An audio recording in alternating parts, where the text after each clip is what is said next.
billahi minasyaitonir rajim.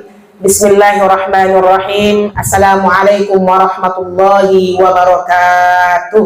Waalaikumsalam warahmatullahi wabarakatuh. Alhamdulillahillazi hadana li hadza wa ma kunna linahtadiya laula an hadanallah. Nasyhadu an la ilaha illallah wahdahu la syarikalah wa nasyhadu anna Muhammadan abduhu wa rasuluhu la nabiyya ba'da amma ba. Rabbi israh li sadri wa yassir li amri wahlul 'uqdatam min lisani yafqahu qawli. Rabbana taqabbal minna innaka antas samiul alim. Rabbana waj'alna musliman lak wa min zurriyyatina ummatan muslimatan lak wa arina manasikana wa tub 'alaina innaka antat tawwabur rahim. Allahumma sabbalna ma asabba, Allahumma sayyiban nafi'an. Jujur, tadi siapa yang baca doa ketika hujan turun? Ada yang baca doa tadi, Bu? Alhamdulillah. Gimana ekspresi membaca doanya?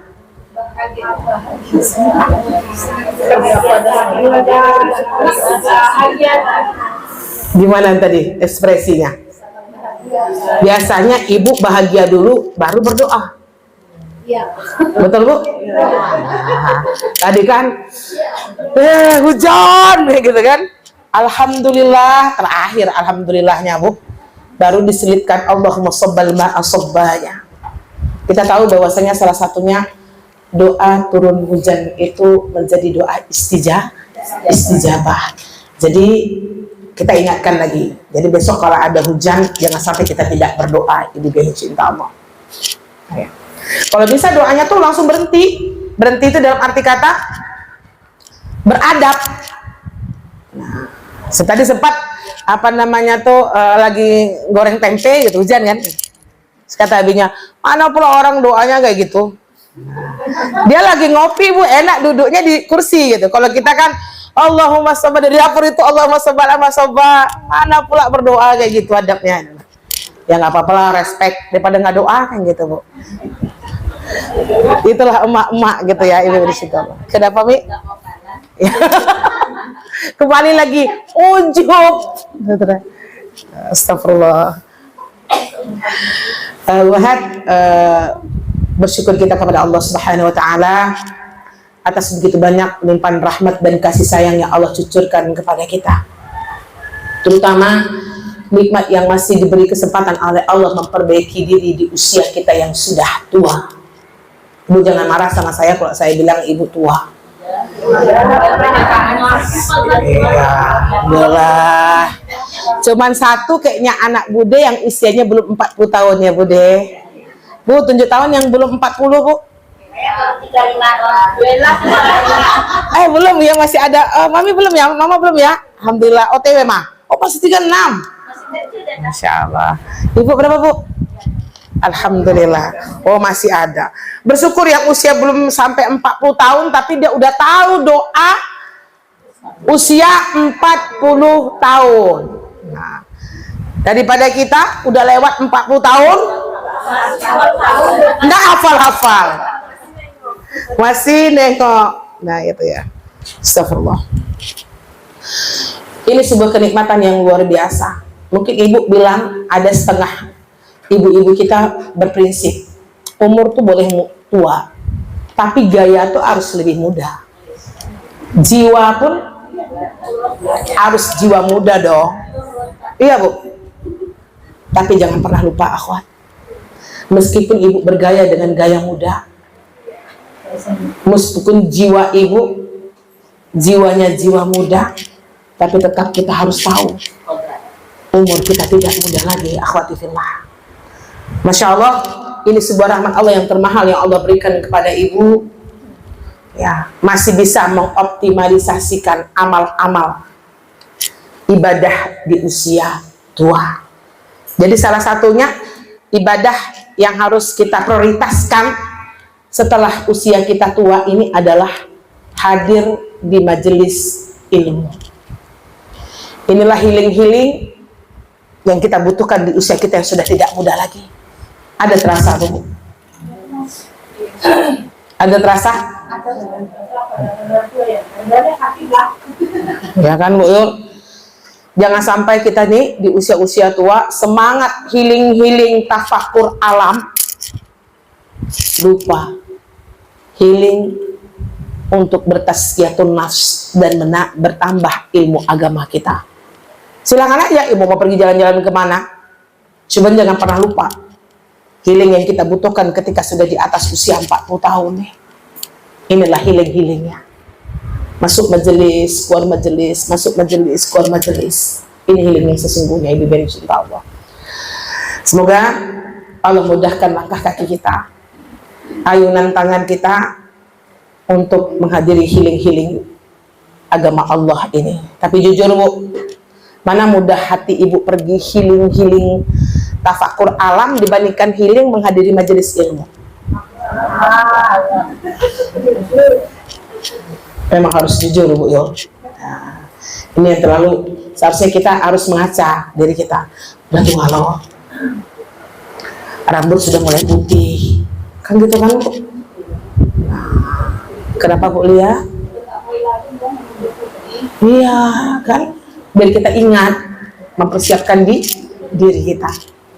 Nah, selanjutnya bersalawat kita kepada Nabi Muhammad sallallahu alaihi wasallam. Allahumma shalli ala sayyidina Muhammad wa ala ali sayyidina Muhammad. Allahumma shalli.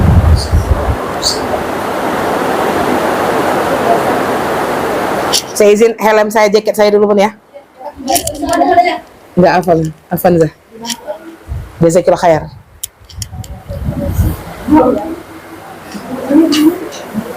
Bismillah. Baik, Mahat, supaya tidak memperpanjang mukadimah, insya Allah kita akan lanjutkan materi kita pekan lalu, tempat penyaluran zakat. Itu ya, Bu ya. Kemarin berada di nomor 2 kalau nggak salah, untuk fakir miskin. Selesai ya, Uni. Berarti yang ketiga kita masuk, Ibu, kita udah kaji kemarin fakir, udah kaji miskin, ya. Kita masuk lagi nomor 3, amil. Para amil. Kalau amil ini nggak kita terangkan nggak apa-apa ya. Udah ngerti kan Ibu? Siapa amil zakat itu? Orang yang pengelola zakat, orang yang mengatur semua zakat yang dikumpulkan, itu amil. Dia yang mendata, itu amil. Berarti kalau amil zakat itu orang yang mampu, berhak nggak dia dapat zakat? Itu harus dipahami tuh, Bu. Dia berhak mendapatkan. Ini nggak saya terangkan ya. Nah, kita udah paham. Ada beberapa yang harus kita terangkan fikihnya, ibu biar dicinta Allah. Kita masuk yang keempat, para mu'allaf. Ini mau kita terangkan. Kan banyak pertanyaan kan? Kapan kita, batasan kita memberikan mu'allaf tuh zakat? Sampai kapan gitu? Bu Nur ini berhak nggak dapat zakat dia? Gitu. Kan gitu ya, akhwati fillah. Mu'allaf, apa definisi mu'allaf di dalam fikih? Ya, Bu. Golongan yang diusahakan untuk dirangkul, ditarik, dan dikukuhkan hatinya dalam keislamannya. Jadi bahasa mu'allaf di sini bukan hanya orang yang masuk Islam, ya. Ada syarat mu'allaf nih, Bu. Mu'allaf ini apa standarnya di dalam fikih? Golongan yang diusahakan untuk dirangkul, ditarik, dan dikukuhkan hatinya dalam keislaman. Paham nggak bahasanya, Bu? Berarti siapa mu'allaf ini? Dia orang Islam gitu ya, akhwat ya. Cuman kalau dia misalnya sudah dengan agama Allah itu sudah dekat, misalnya Bu udah mau belajar, kemudian dia udah Islamnya itu sudah sempurna, maka itu dia tidak dikatakan mu'allaf yang seperti ini. Karena mu'allaf yang di dalam fikih ini adalah golongan yang diusahakan untuk dirangkul. Berarti apa? Dia Islam, cuma Islamnya masih jauh banget gitu loh. Ada nggak orang yang masuk Islam seperti ini, Bu? Dia masuk Islam cuma nggak dibimbing.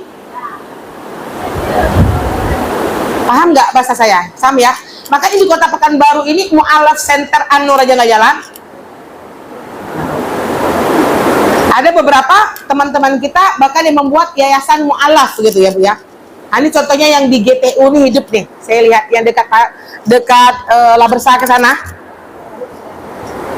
Tahu Ibu Pak Mizan? Nah, itu tuh Mu'alafnya tuh. Nah, gitu. Hidup tuh nih. Nah. Jadi apa namanya ya? Mu'alaf yang kita katakan itu mudah Bu, menarik orang untuk Islam itu sangat mudah. Cuman membimbing mereka dan menyatukan mereka itu sulit.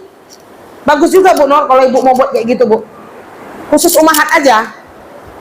Karena saya bingung, banyak juga yang SMS Tuza ada nggak SMS apa namanya tuh Mu'alaf Center gitu kan. Cukup aja Bu Nur buka sekali sepekan. Cuman untuk menguatkan saudara-saudara kita yang Islamnya baru. Bagus tuh, Mu'alaf Center. Bagian dari dakwah.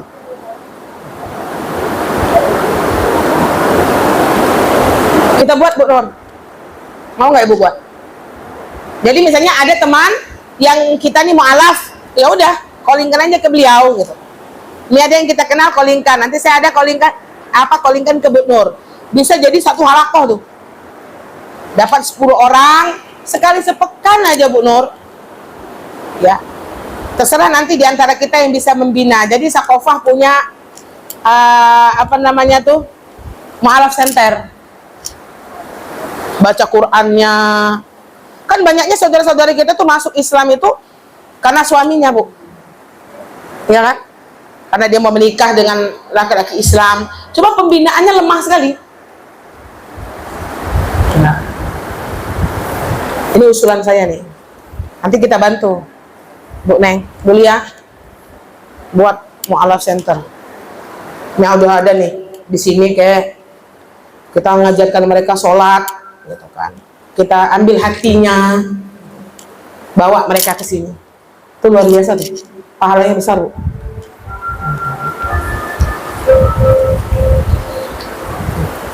Bagaimana apa namanya tuh? Memang kasihan dengan para mu'alaf ini gitu. Pembinaannya kayak kalau Bu Nur dulu dia bilang sekian tahun baru mendapatkan jati diri Islam itu, mencari sendiri.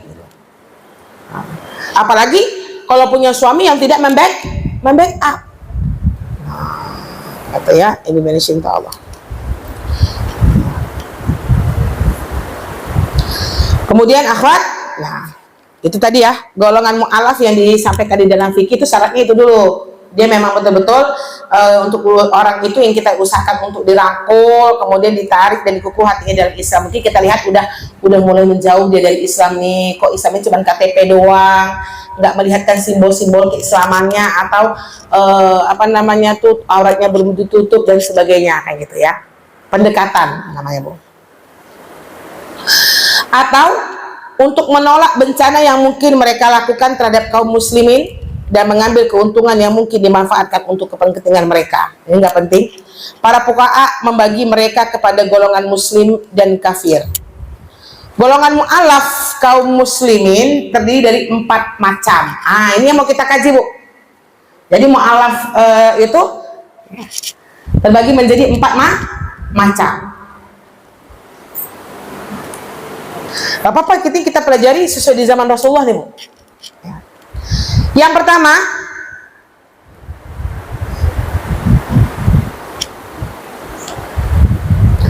golongan yang terdiri atas para pemuka dan pemimpin muslimin yang berhadapan dengan orang-orang kafir.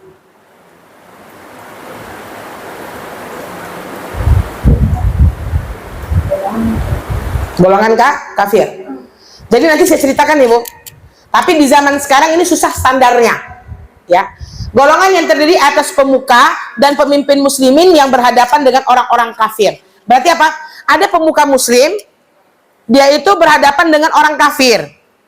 Nah, dengan pemberian zakat kepada para pemuka tadi, diharapkan musuh mereka akan masuk Islam.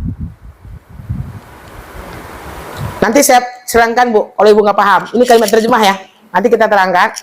Contohnya, sebagaimana yang dilakukan oleh Abu Bakar dengan memberi Adi bin Hatim dan Zabakar bin Badar, disebabkan kedudukan mereka ini di kalangan kaumnya.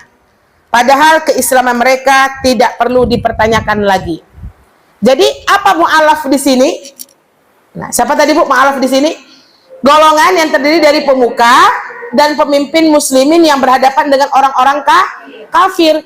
Jadi kita memberikan mereka itu apa namanya tuh zakat. Yang diberikan zakat kepada siapa dulu?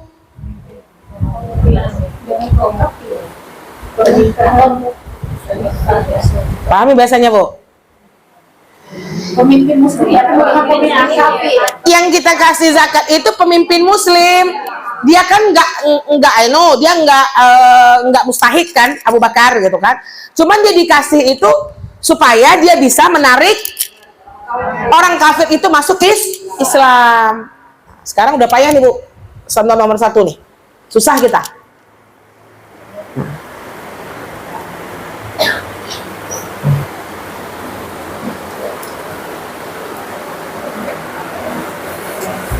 Bisa dipahami Bu? Jadi sejak itu nanti dia menjadi masuk Islam, bahkan mereka ini Abi bin Hatim ini gitu ya, menjadi pemuka Islam setelahnya gitu loh. Berarti kita lihat pun politik ini Bu, gitu kan. Siapa yang bisa kita bidik kayak gitu kan. Kalau sekarang kan udah nggak ada kayak gini. Nah, siapa yang mau kita bidik nih? Orang kafir yang bisa dijadikan Islam kayak gitu. Jadi menerima itu pemimpin muslim saja. Dia yang memberikan kepada Pemimpin ini yang akan memberikan kepada kaum kafir. iya. Yang dipilih pemimpin muslim. Yang kafir tadi cuman melalui tangan Abu Bakar. Paham nggak Bu? Paham, tapi kalimatnya yang macu. Di kalimat terjemah dia, makanya saya terangkan dengan bahasa. Jadi ada golongan yang terdiri atas para pemuka dan pemimpin muslimin yang berhadapan dengan orang kafir.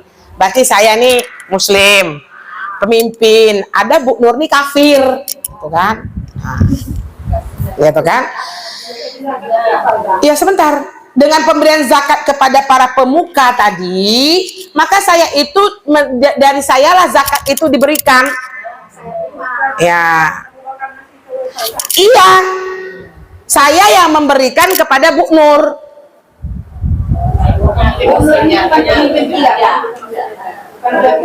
Enggak, dia kafir yang bisa dibidik oleh pemimpin supaya dia masuk Islam. Enggak. Setelah Islam ini, seperti apa namanya tuh Abi bin Hatim ini, dia masuk Islam, nanti baru Islamnya bagus, kan gitu. Pemimpin ini yang bertanggung jawab. Iya. Berarti yang diberinya kafir loh, Apa Bu? yang menerima kafir. Iya. Tapi ini susah Bu, makanya yang saya bilang, ini kan di zamannya Rasulullah nih. Makanya kita sampaikan dulu, nanti ada yang cocok dengan zaman sekarang. Ibu sabar dulu. Nama kajian kita bahas dulu dari awal, kan gitu ya Bu ya. Ini nomor 1 nih, susah nih kita nih untuk zaman sekarang. Dan saya pun tidak bisa meyakinkan bahwasanya bisa mengislamkan orang gitu. Bisa dipahami Bu? Oke. Yang kedua,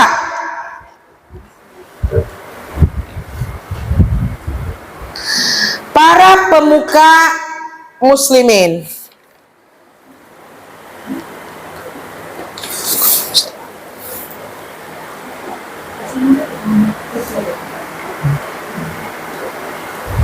Ya.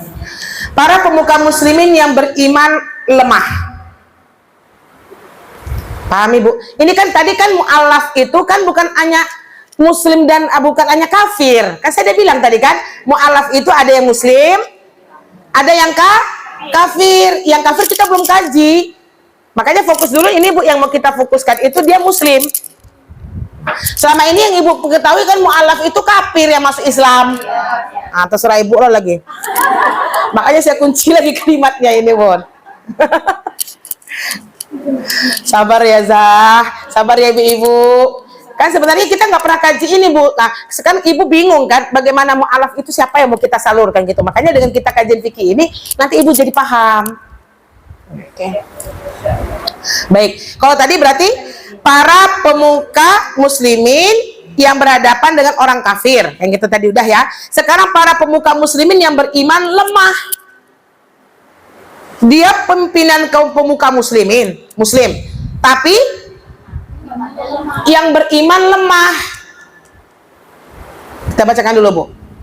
Para pemuka muslimin yang beriman lemah, tetapi ditaati oleh anak buah mereka.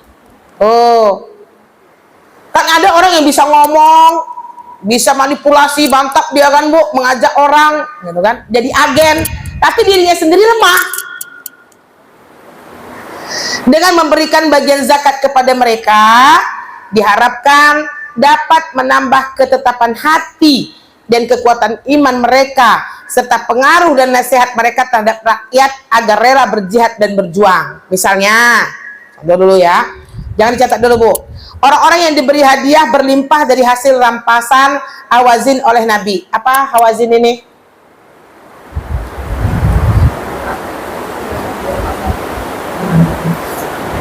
Harta rampasan perang. Ya, mereka adalah sebagian di antara penduduk Mekah yang telah masuk Islam dan dibebaskan oleh Nabi. Dan di antara mereka terdapat juga orang-orang munafik dan orang-orang yang beriman lemah. Tetapi kemudian banyak yang teguh keimanan sempurna keislamannya. Jadi orang-orang yang keimanan lemah ini pun, ya, dia berhak mendapatkan zakat, ya, tetapi dia orang yang ditaati oleh kaumnya. Ini mu'alaf muslim nih. Kan mu'alaf tadi apa, Bu? Orang yang mau kita dekati, orang yang mau kita rangkul supaya keislamannya lebih baik. Oke, sampai sini paham, Bu? Jadi dia ngapa dikasih zakat? Kekuatan keimanannya supaya lebih kuat dan keteguhan hatinya. Tapi padahal pemuka muslimin yang beriman lemah ini, dia lemah ibadahnya dan keislamannya, tapi perkataan dia didengar orang, gitu loh. Ada nggak orang kayak gini, Bu? Ada. Ada kaum muslimin yang dia itu ibadahnya bagus, keislamannya bagus, tapi dia tak didengar orang. Ada, Bu? Ada. Makanya Allah kan berikan kelebihan macam-macam. Lihatlah apa kelebihan Abu Bakar, Umar. Kalau Umar itu kan orangnya dijelas tegas kan. Nah, perkataannya didengar. Kalau Abu Bakar terkenal dengan lemah lembut. Bisa dipahami ya, Bu ya? Jadi di Islam itu begitulah menarik gitu, menjadi agen dulu di zaman Rasulullah bagaimana supaya orang terteguh hatinya untuk masuk ke dalam Islam.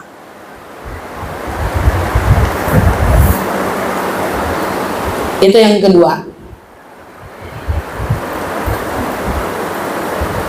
Berarti yang dikasih mu'alaf orang muslim. Bisa paham sampai sini ya, Bu? Yang ketiga, kelompok kaum muslimin yang berada di benteng-benteng dan perbatasan dengan negara musuh. Wah, ini memang dulu di zaman Rasulullah kalau kita baca sirah, ya. Kelompok dan kaum muslimin yang berada di benteng-benteng dan perbatasan dengan negara musuh. Maaf kata, mungkin mereka ini sebenarnya tidak mustahik, Bu, gitu loh. Cuman kenapa dikasih zakat gitu? Supaya mereka hatinya semakin teguh kepada Islam. Kelompok kaum muslimin yang berada di benteng-benteng dan perbatasan dengan negara musuh. Berarti dia tuh perbatasan. Ini kampung muslim, ya. Misalnya kan, di sebelah situ kampung kafir. Kan gitu dulu kan, Bu, di zaman Rasulullah kan banyaknya kan gitu, Bu. Di kaum mana.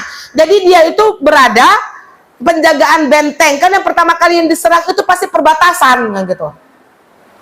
Perbatasan negara atau perbatasan daerah muslim dan kafir. Dan resiko-resiko orang-orang yang berada tinggal di benteng perbatasan wilayah kita ini besar, Bu.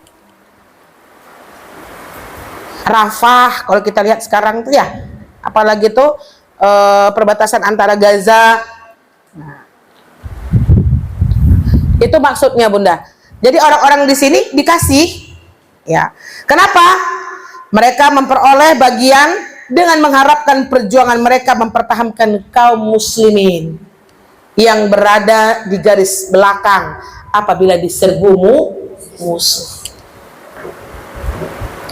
Jadi mereka berhak mendapatkan zakat. Coba kita ulang yang ketiga nih, Bu.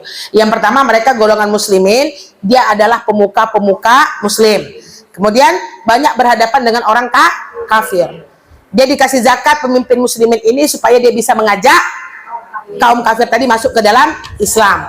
Yang kedua, kaum muslimin yang beriman tapi dia lemah. Kita kasih zakat itu supaya hatinya semakin teguh dan semakin ingin untuk mempelajari Islam. Yang ketiga, kaum muslimin yang tinggalnya berada di benteng-benteng dan perbatasan dengan negara musuh. Kenapa kita kasih dia zakat? Perjuangan mereka kita harapkan bisa mempertahankan kaum muslimin yang berada di garis belakang apabila diserbu musuh. Jadi uang itu dipergunakan bukan untuk apa gitu, Bu. Untuk kemaslahatan dakwah.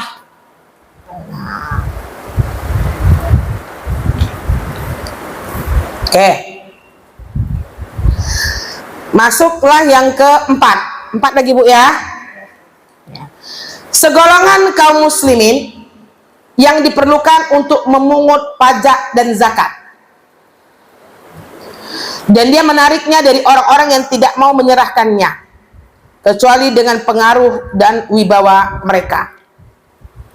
Untuk menghindari peperangan dan kekerasan, kaum muslimin tadi dibujuk, sehingga dengan usaha mereka, pemerintah terbantu. Berarti ini siapa?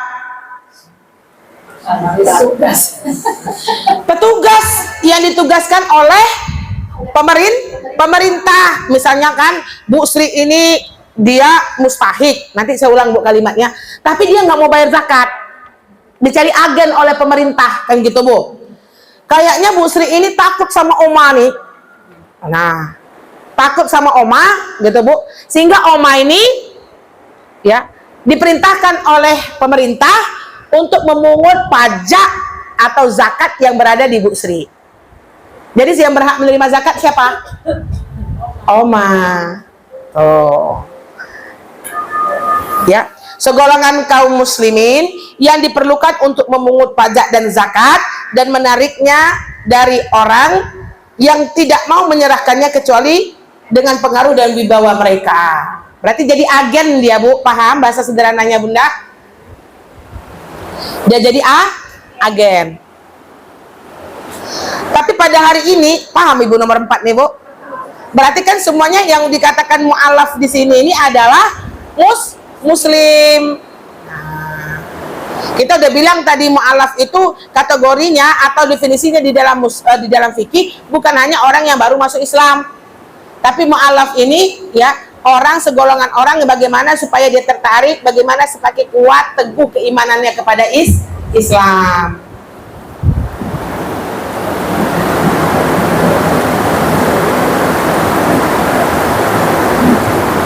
Baik, lanjut, Bu, ya. Kemudian yang ke judul barunya, jam 4 aja. Keadaan mu'alaf yang muslim 4. Sekarang adapun orang kafir terdiri atas dua golongan. Mu'alaf tadi ada orang muslim, ada orang kafir. Nah. Kan mu'alaf tadi ada golongan muslim dan ada golongan kafir. Kalau ini kan golongan muslim yang dapat zakat semua nih. Kan gitu, Bu. Sekarang bagaimana dengan golongan kafir nih, Zah? Yang pertama, jangan diapakan dulu, Bu, jangan dikomentari kok orang kafir dapat zakat, ntar dulu. Makanya kita kaji golongan ini ya. Dengan diberikan zakat diharapkan mereka beriman.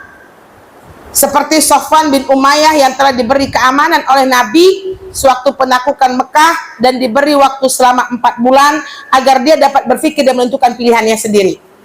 Kebetulan ia sedang berpergian, setelah pulang ia mengikuti perang Hunain bersama kaum muslimin sebelum menyatakan keislamannya. Berarti apa nih, Bu? Dia ini masih kafir, ya. Cuman hatinya itu sudah condong kepada Islam. Kita udah lihat gelagat-gelagat dia tuh. Sebenarnya aku nih mau Islam loh, tapi nantilah dulu, banyak yang aku mau pertimbangkan, kan gitu kan. Jadi dia, kenapa kita boleh berikan zakat kepada orang yang seperti ini, Bu?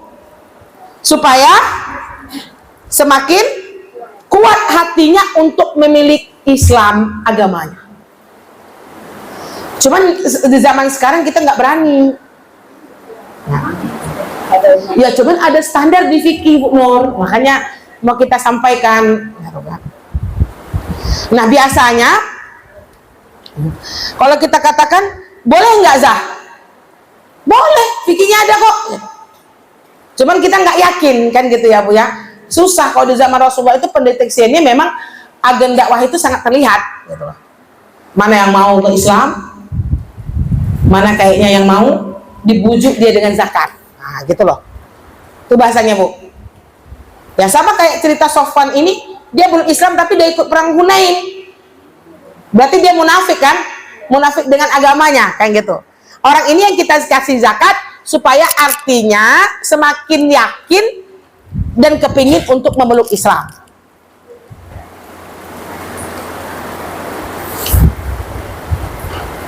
Bisa dipahami Bu? Nggak apa-apa kalau kita nggak melakukannya, nggak apa-apa. Cuman kita harus tahu di fikih nanti ada ini. Suatu saat kita kan nggak tahu Islam ke depan ini bagaimana. Sekarang Islam ini kan udah jelas Islam, kafir. Kita nggak tahu beberapa tahun lagi terjadi lagi kan khilafah itu akan tegak. Ini pasti hal-hal ini akan kita ketemukan umahat. Sudah ada standarnya di dalam fikih yang dilakukan oleh Rasulullah dan para sahabat.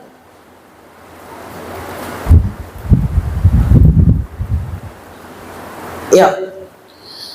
Kemudian yang kedua, nomor satu ini paham ya Bun? Orang yang dikhawatirkan akan berbuat bencana. Kok enak kali orang kafir itu ya.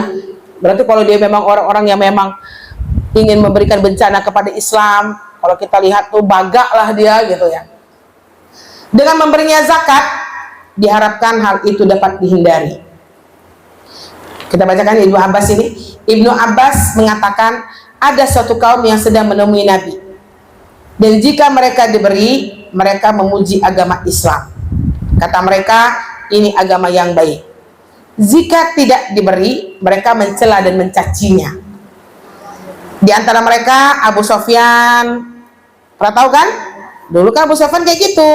Aqra bin Habib, Hunainah bin His, masing-masing mereka telah diberi Nabi 100 ekor unta.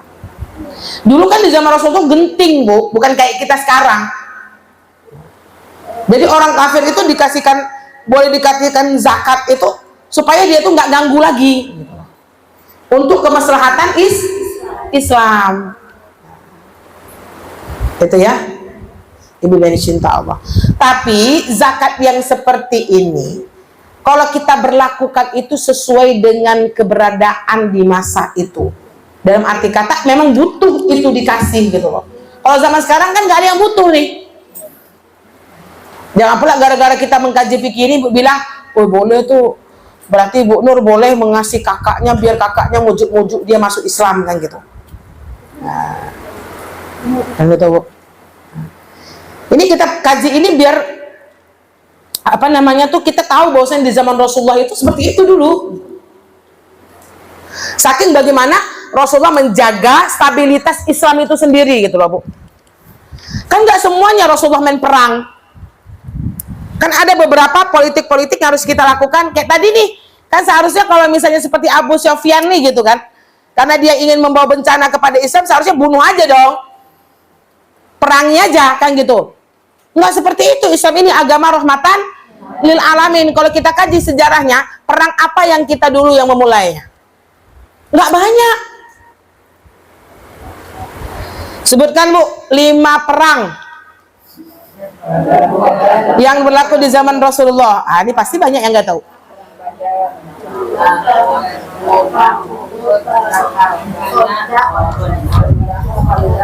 Besok kedepannya ringkis satunya perang. Nah, karena setelah kita mengkaji perang-perang itu gitu ya Bu ya, itu rasa kekuatan kita kepada Islam itu bertambah harum.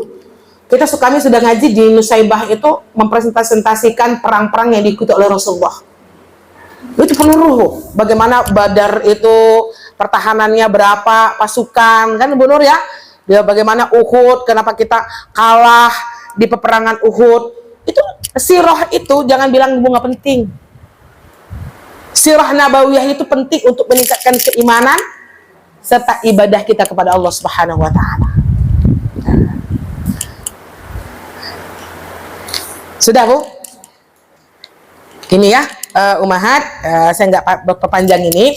Jadi ini kalau mu'alaf yang kita kategorikan pada hari ini adalah orang kafir yang memeluk Islam, yang perlu dibimbing, didekati, dirangkul sehingga dia semakin cinta kepada Islam. Jadi kalau saya baca fikih ini tadi malam, saya tidak ketemukan berapa tahun dia itu dikategorikan mu'alaf yang sesungguhnya. Cuman kita lihat ketika dia sudah mulai jauh dari Islam, ya, kemudian dia sudah nggak lagi beribadah, rangkullah dia. Maka ini boleh diberikan zakat, bentuk kepedulian kita terhadap para mu'alaf yang masuk ke dalam Islam ini. Nah, makanya coba usulan saya tadi itu dieksekusi Bu, gitu kan? Sekali-sekali apa namanya tuh perlu pembinaan seperti itu, amal jariah yang akan kita lakukan Bu Nur. Dan saking tidak terpegangnya para mu'alaf ini di Kota Pekanbaru, mu'alaf disyahadatkan udah hilang kan gitu Bu. Nah, habis itu nanti dia saya pernah didatangi oleh seorang mu'alaf ya, cerdas dia orangnya, cerdas banget. Banyak pertanyaan yang ditanya sama saya itu saya nggak bisa jawab. Akhirnya saya arahkan ibadah. Kalau sholat itu Bu, saya bilang, ibu semakin dekat kepada Allah, ibu baru tahu sama Allah. Itu perbedaan agama Islam dengan agama ibu. Nah, jadi saya bingung deh mau sholat, ya orang Cina Bu.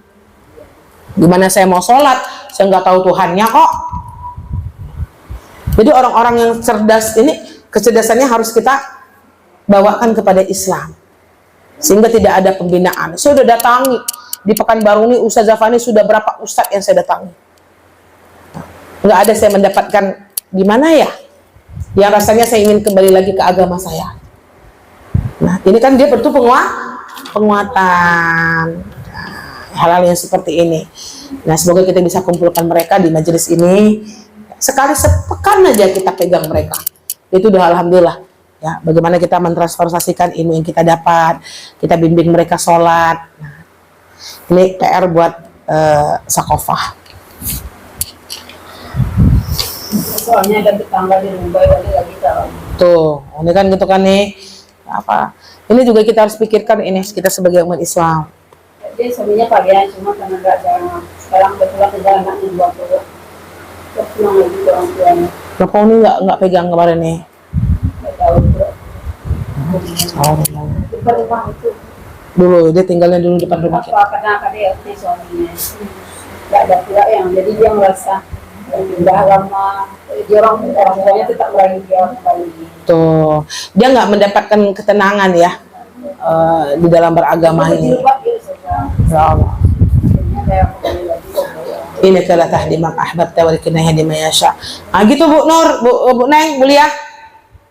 Buat di data yang kayak gitu-gitu tadi, kumpulin jadi satu, pasti ada Bu. Yang suka datang tulis juga minta.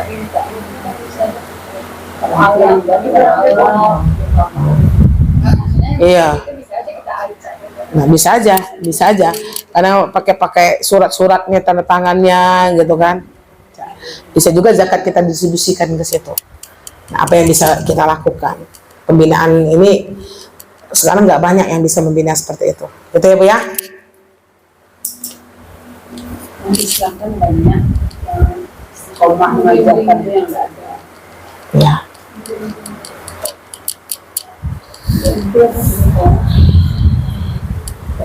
Baik.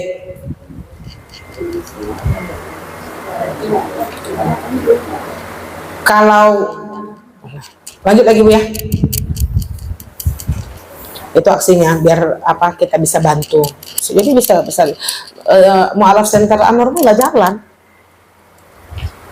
Saya suruh ke Anur kemarin ibu-ibu tuh kan, wah ada Zah, makanya saya ke Pak Mizan kan. Berapa?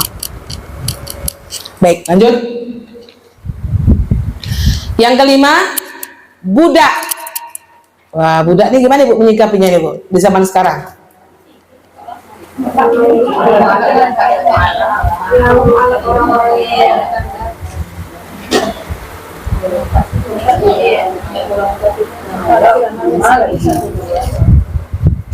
Emangnya nomor berapa?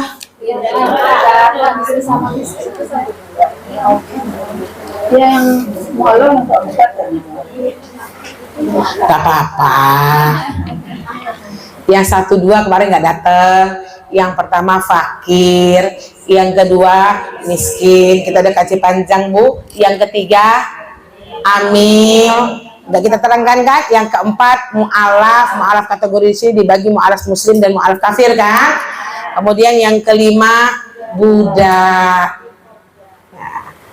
Ar-riqab. Apa budak di sini bu?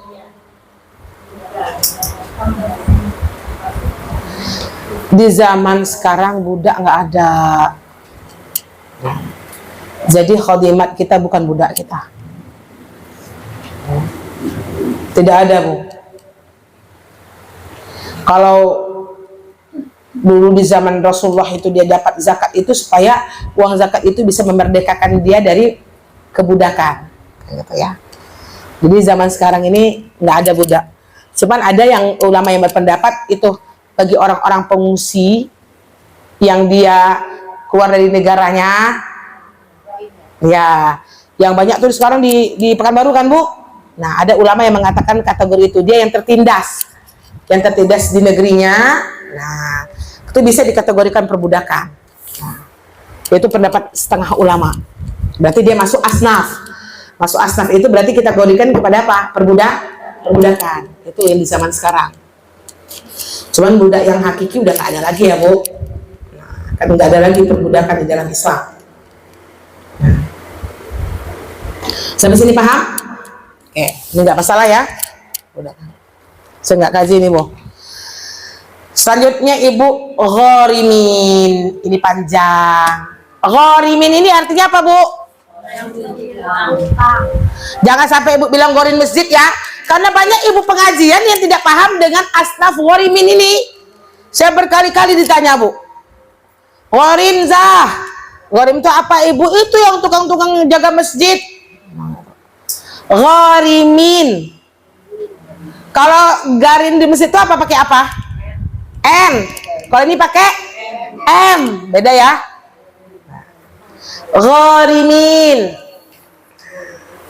Tapi ghorimin ini panjang dia bu. Saya mau terangkan dengan panjang ghorimin yang seperti apa yang mendapatkan zakat. Mereka beraneka ragam nih. Ya. Orang seperti apa yang berhak mendapatkan zakat yang ketika dia berhutang. Saya baca fikih Bajibul Arma'ah tadi malam. Di sini kan nggak panjang nih ghoriminnya. Tapi di dalam kitab lain dibahas panjang. Jadi kita nanti bagaimana standar ghorimin itu yang mendapatkan zakat itu ghorimin yang seperti apa? Orang yang berhutang. Kita lanjutkan pekan depan ya bu. Insya Allah. Ghorimin. Karena ghorimin ini pasti banyak pertanyaan nanti. Nah, kita misalnya punya adik, dia banyak hutang. Terlilit utang, boleh nggak kita berzakat sama dia? Boleh nggak kita lunasi hutangnya? Nah itu ada standarnya di dalam fikih. Ghorimin yang seperti apa yang boleh kita berikan zakat? Bisa dipahami bu? Insya Allah. Nomor 6 lagi pekan depan.